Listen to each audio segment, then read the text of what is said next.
Chapter 24. And so, Edward Tulane was mended, put together again, cleaned and polished, dressed in an elegant suit, and placed on a high shelf for display.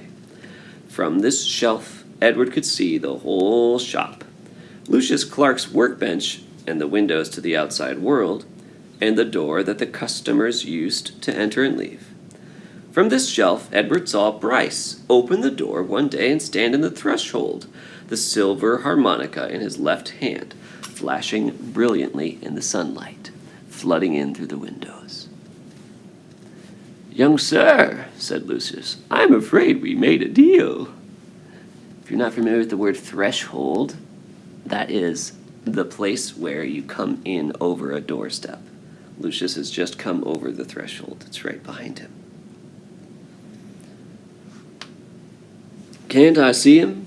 asked Bryce. He wiped his hand across his nose, and the gesture filled Edward with a terrible feeling of love and loss.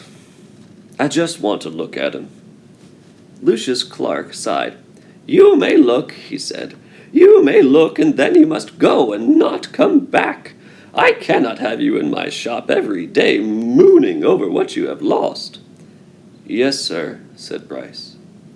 Lucius sighed again. He got up from his workbench and went to Edward's shelf and picked him up and held him so that Bryce could see him. "Hey, Jangles," said Bryce. "You look good. The last time I seen you, you looked terrible. Your head was busted in and—" "He is put together again," said Lucius, "as I promised you he would be." Bryce nodded. He wiped his hand across his nose. "Can I hold him?" he asked. "No," said Lucius. Bryce nodded again. "Tell him goodbye," said Lucius Clark. "He is repaired. He has been saved. Now you must tell him goodbye." "Goodbye," said Bryce. "Don't go," thought Edward.